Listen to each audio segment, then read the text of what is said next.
We moved to Halcyon Grove because it looked like the safest place in America. That was the exact phrase printed across the entrance sign. A safe place to grow. The neighborhood stood 30 miles outside Atlanta, surrounded by pine forest and new highways that had not yet appeared on most maps. Every house had white siding, black shutters, and a perfect green lawn. Every driveway held 2 cars. Every mailbox stood at exactly the same height. The trees were young, evenly spaced, and almost identical. Even the clouds seemed arranged. My wife Rachel called it peaceful. Our 14-year-old son Owen called it a simulation. Lucy, our 9-year-old daughter, loved it immediately. She said the houses looked like toys waiting for people to move inside them. The development representative, Vanessa Cole, met us beside the gate. She had perfect blonde hair, perfect teeth, and the calm smile of someone who had never been surprised in her life. Welcome home, Mercers. I did not remember telling her our name. Maybe it was in the paperwork. Everything in Halcyon Grove was included. Security, lawn care, home maintenance, internet, pest control, even the school bus. The homeowners association had only 4 important rules. Do not cover the ventilation panels. Do not enter the basement utility space after 11 p.m. Do not disconnect the smart home system. And if maintenance arrives without an appointment, allow them inside. Why would maintenance come without an appointment, I ask. Vanessa smiled. Our homes monitor themselves. That first evening, neighbors appeared with food before we had finished unloading. The Parkers brought pie. The Millers brought wine. A man named Tom Reeves carried over a box of tools and offered to help with anything we needed. Everyone was friendly. Too friendly, Owen said later. At dinner, Rachel told him not to be rude. That night, the neighborhood became completely silent at exactly 10 o'clock. No cars, no televisions, no dogs barking, only sprinklers turning on in perfect sequence from one end of the street to the other. At 11:17, I heard the knocking. 3 soft taps from inside our bedroom wall. Tap, tap. I opened my eyes. Rachel was already awake. Pipes, she whispered. The knocking moved along the wall, not through it. Along it, 3 taps near the closet, 3 beneath the window, 3 directly behind our bed. I got up and pressed my ear against the drywall. Something tapped from the other side. I tapped back once. The sound stopped. Then, from somewhere inside the wall, something copied the rhythm of my breathing. Slowly, perfectly, I stepped away. The next morning, Tom Reeves was watering his lawn. I asked whether he ever heard knocking inside his house. He smiled. Heating system. It sounded alive. Tom kept smiling. New houses make new sounds. Behind him, his wife stood at the kitchen window.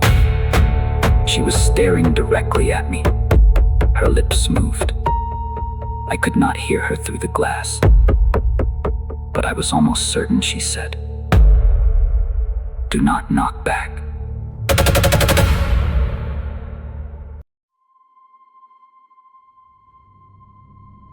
The second night, the tapping returned at 11:17.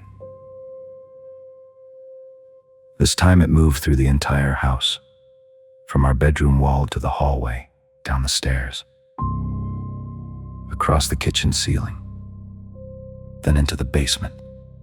Lucy followed it. I found her standing at the bottom of the stairs in her yellow pajamas, staring at the far wall.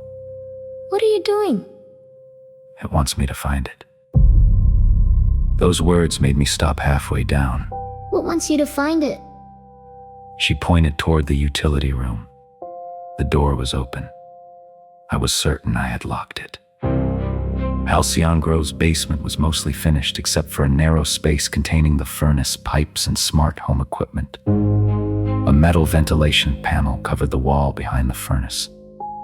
It was large enough for a person to crawl through. Something wet glistened around its edges. I told Lucy to stay back. Then I removed the screws. Behind the panel was not a ventilation shaft, it was a cavity. The inside of the wall extended several feet deeper than the house plans allowed. The space was warm, not furnace warm, body warm. A thin, translucent membrane covered the wooden frame. It stretched between the support beams like skin. At the bottom of the cavity lay something shaped like a broken shell. It was nearly 4 feet long, colorless, soft, still wet inside. Lucy whispered. It hatched. I replaced the panel and called the emergency maintenance number. A team arrived in 7 minutes, 3 workers in gray uniforms. No company logo, no vehicle parked outside. They told us the material was expanding insulation damaged by moisture. One worker carried the shell away inside a black plastic container. Another sprayed the cavity with a clear chemical. The third stood beside Lucy. He crouched to her height. Did you hear it before you found it? I stepped between them. What kind of question is that? The worker stood. His smile appeared a second too late. Children hear house sounds more clearly. The next morning, Mrs. Parker looked different, not dramatically. She still had the same red hair and blue sweater, but her face seemed narrower. Her eyes were farther apart. When she waved, she used her left hand. Rachel noticed too. I thought she was right-handed. At breakfast, Owen showed us a video he had recorded during the welcome party. Mrs. Parker was cutting pie with her right hand. We looked through the front window. Across the street, she was trimming flowers with her left. Then Owen paused the video. In the background, through the open door of the Parker house, someone was standing in the hallway. Another Mrs. Parker, same red hair, same blue, watching the party from inside. That evening, we checked the video again. The second woman was gone, not hidden, gone from the recording. The image behind her had repaired itself. A family photograph appeared on the Parker living room wall. In the new photograph, Mrs. Parker had the narrower face, and she was holding everything with her left hand.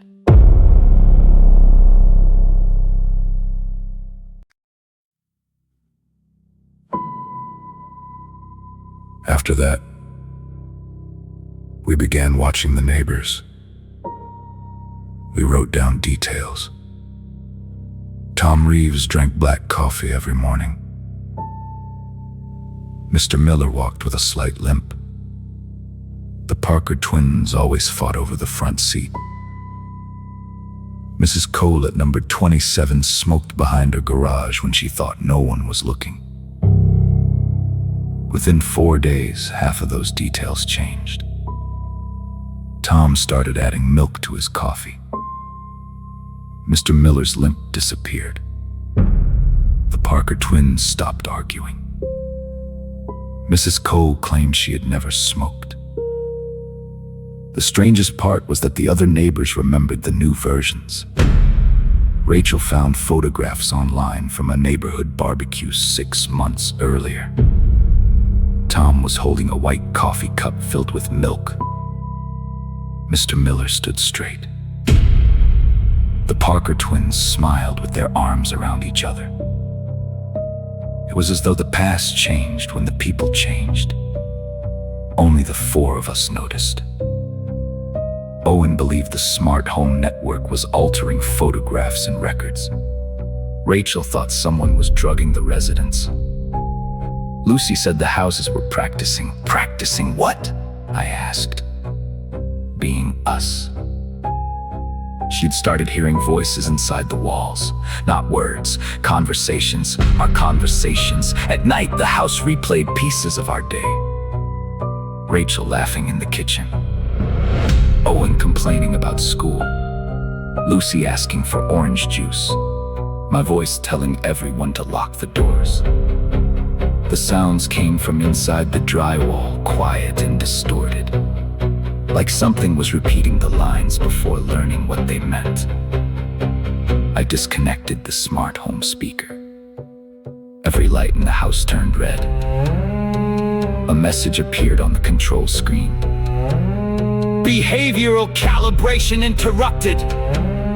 Please restore connection. I pulled the system from the wall. Behind it were no electrical wires, only several pale strands that contracted when exposed to the air. I cut one.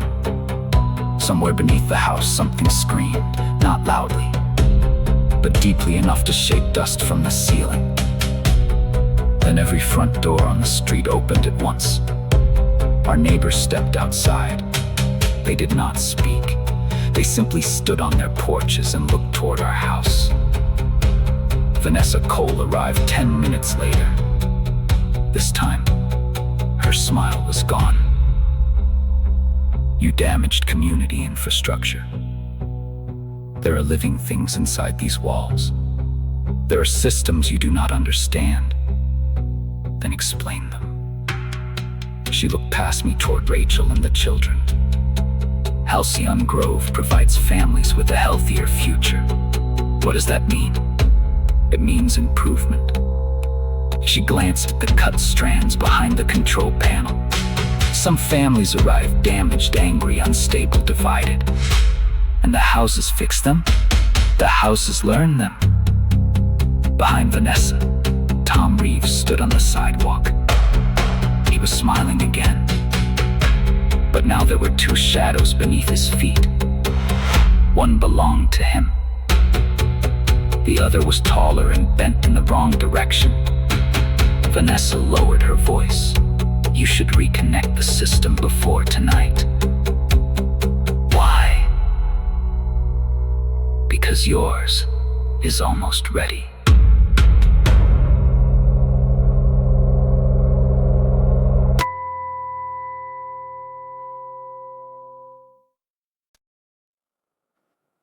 We did not reconnect anything. At 10:30, we packed the car.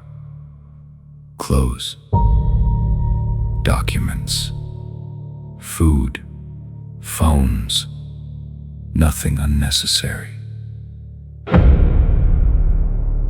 The front gate was less than 3 miles away. We planned to leave before 11. At 10:52, the garage door refused to open. The car would not start. Our phone showed full signal but could not make calls. Then Owen disappeared. One moment he was carrying bags down the hallway. The next, he was gone. We heard him shouting from the basement. Rachel and I ran downstairs. The utility room door stood open. The metal panel had been removed. Beyond it, the cavity had widened into a tunnel.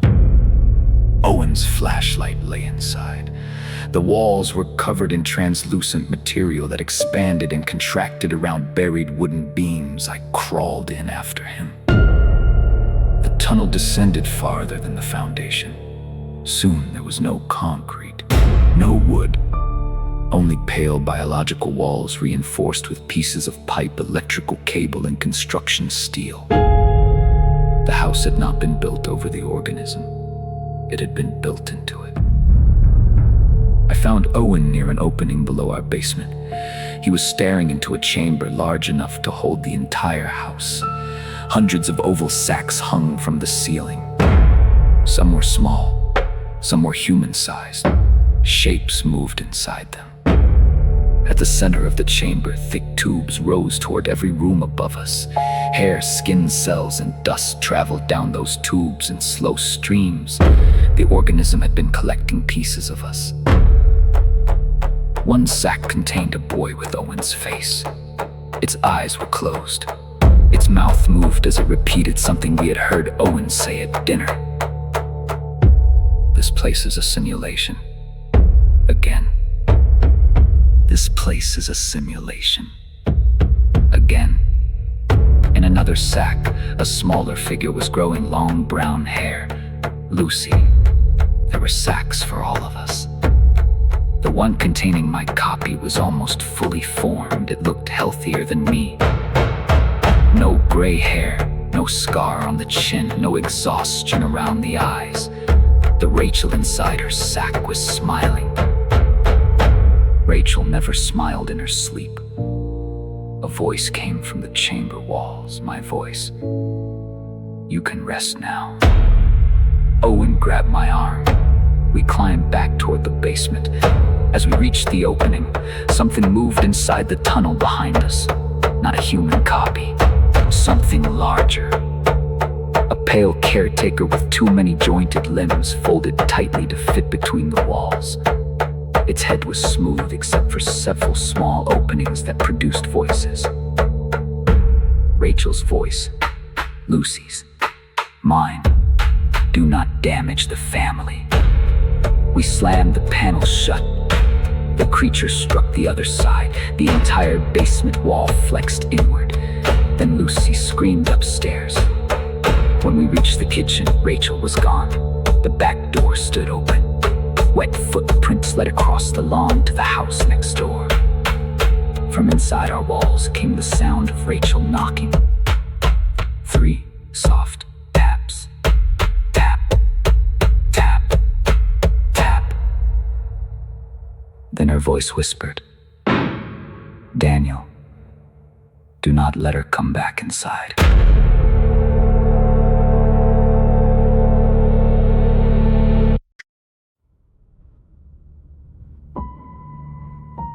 A woman who looked like Rachel stood beneath the streetlight. Her clothes were wet. Her feet were bare. She looked frightened. Daniel, let me in. Owen moved toward the door. I stopped him. The Rachel outside began crying. She knew everything, where we met, what song played at our wedding, the name of the nurse who delivered Lucy, the stupid argument we had during our first vacation, every private detail. Then the Rachel inside the wall began answering. She knows because the house knows.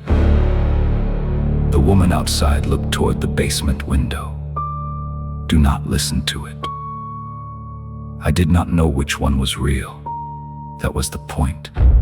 The neighborhood lights switched off. Every house went dark except ours. A projector activated on the living room wall. The Halcyon Grove logo appeared. Then a corporate presentation began. Meridian Habitat. Family Development Program. Video showed the land before construction. There had been an abandoned stone quarry beneath Halcyon Grove.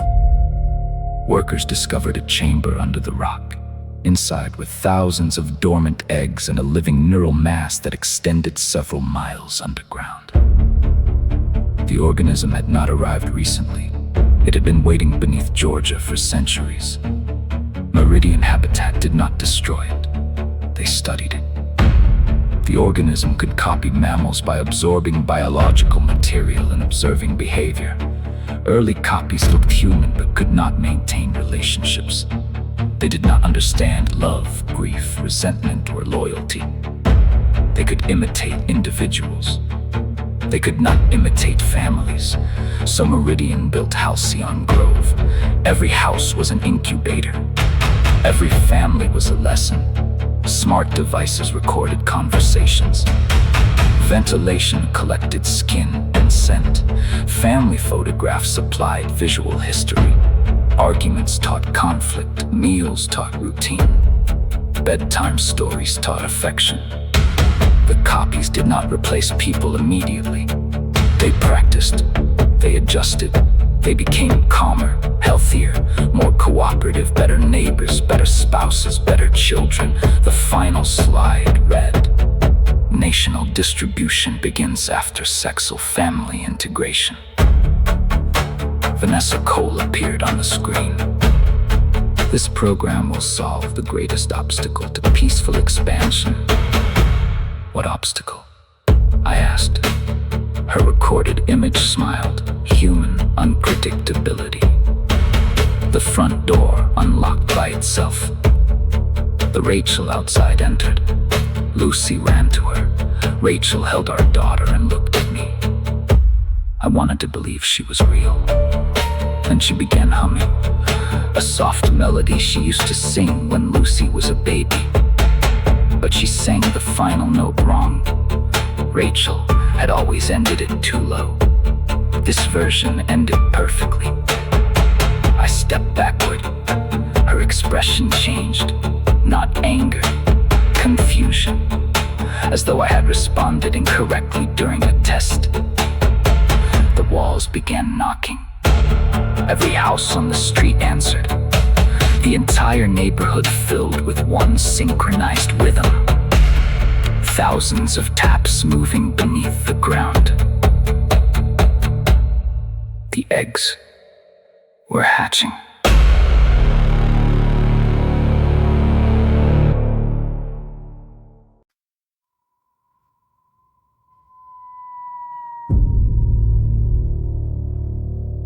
We escaped through the backyard.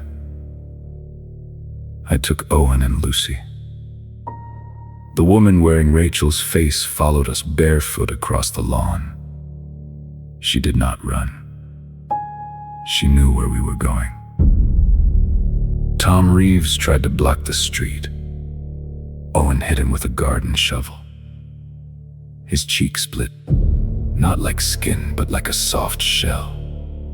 Underneath was pale, fibrous tissue arranged in layers. Tom touched the opening and looked offended. Violence is not necessary. All around us, neighbors stepped from their homes. Some looked normal. Others were unfinished. A woman's face sagged slightly on one side. A child had adult-sized hands. A man walked with his knees bending backward. The copies were leaving their incubators before they were ready. We reached the car. The engine started this time. I drove toward the gate. The security station was empty. The barrier lifted. For the first time all night, I thought we might escape. We passed through the gate and followed the road toward the highway. 2 miles later, we saw the entrance sign. Welcome to Halcyon Grove. We had returned from the opposite direction. I turned around. The road curved through the trees. Again, we reached our street. Our house waited at the end. Every light inside was on. The GPS said, "You have arrived home." I tried another road, then another. Each one returned us to the neighborhood. Owen watched the map on his phone. The roads are changing. They cannot change. They are not roads. He zoomed in. The pavement formed branching lines beneath the development, like veins, like roots. Halcyon Grove was not built over a nest. The streets were part of it. The organism was reshaping the ground around us. Lucy began crying, "I want Mom." A voice answered from the back seat, "I'm here." Rachel was sitting beside her. I nearly drove into a tree. I had not seen her enter. She held Lucy calmly. Her wet clothes were dry. Her bare feet now wore shoes. Owen stared at her. "What did you sing to Lucy when she was a baby?" Rachel smiled. "The moon song." What was the last note? Her smile remained, the correct one. Owen lunged for the door. Rachel caught his wrist. Her fingers lengthened around it. Not much, just enough. I slammed the brakes. The car stopped in front of our house. The garage door opened. Inside stood 4 human-shaped figures. Another Daniel, another Rachel, another Owen, another Lucy. They wore clean clothes. They looked rested. The other Daniel waved. The Rachel beside Lucy whispered, This is where the family becomes stable. I grabbed the emergency hammer from beneath the seat and struck her arm. The skin split, peel threads pulled apart like wet cotton. She released Owen. We ran into the house because there was nowhere else to go. Behind us, the neighborhood began closing in. Not the people, the houses. Walls shifted, driveways narrowed. Roofs leaned toward one another. Halcyon Grove was pulling every family back inside.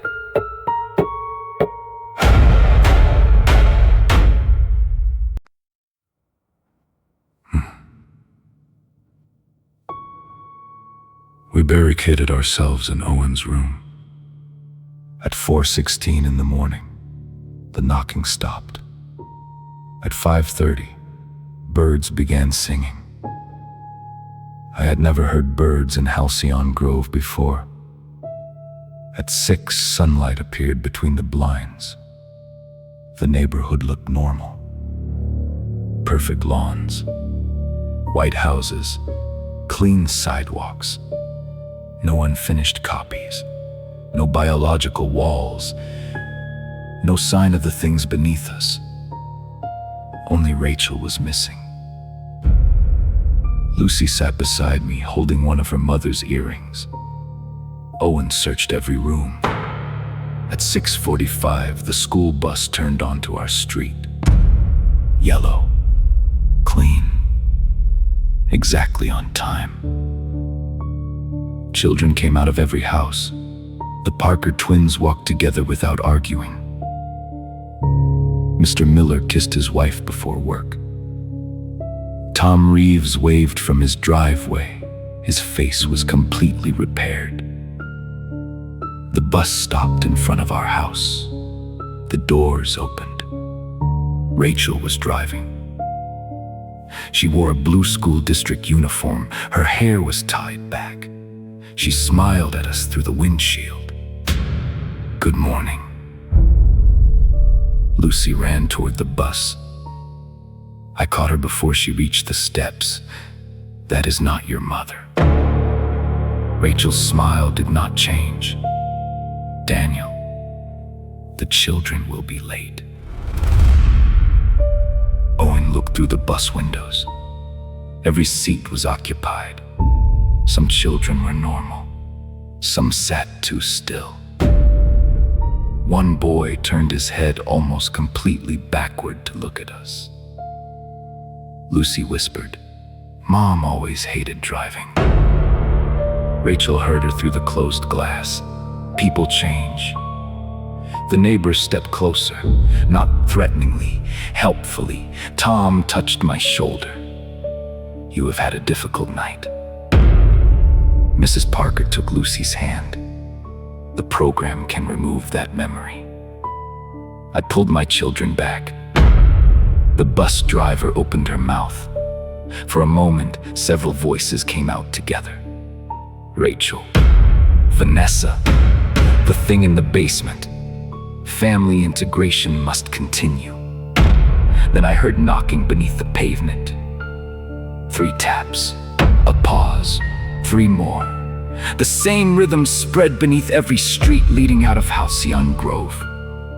Far beyond our neighborhood, new roads were answering, new developments, new houses, new families. Owen showed me his phone. A Meridian Habitat advertisement filled the screen. Now open in 12 states. The video showed smiling families entering perfect new homes. Behind every family, construction workers installed large ventilation panels. The school bus doors began to close. Lucy screamed. I grabbed the handle, but the neighbors held me back. Rachel looked at me through the windshield. For 1 second, her expression changed. Something frightened appeared behind the smile. The real Rachel, trapped somewhere inside the copy. Or perhaps I only wanted to see it. The bus drove away, not toward the gate, toward a street that had not existed the night before. and I ran after it. The road stretched farther with every step. The bus became smaller, then disappeared between two rows of identical houses. We returned home because every path eventually brought us there. Inside, our family photographs had changed. Rachel was still in them. Lucy was still in them. Owen was still in them. But I was gone. In my place stood the healthier version of me from the basement. He had one arm around Rachel. He was smiling. On the back of the newest photograph, someone had written, "The Mercer family, successfully integrated." It has been 3 days. Owen and I are hiding in the attic. The house brings food to the kitchen each morning. Someone who looks like me walks through the rooms below. He practices my voice, my laugh, the way I call the children downstairs. Last night, he spoke to Owen through the ceiling. "Your father is tired." Then the walls began knocking in my rhythm. Tap, tap, tap. This morning, another moving truck entered Halcyon Grove. A new family is taking the house across the street. I watched Vanessa Cole greet them at the gate. She gave them the same perfect smile. She told them they had found the safest place in America. Tonight, after they fall asleep, their house will begin listening. Tomorrow, it will begin practicing. And soon, something inside the walls will learn how to love them better than they love each other.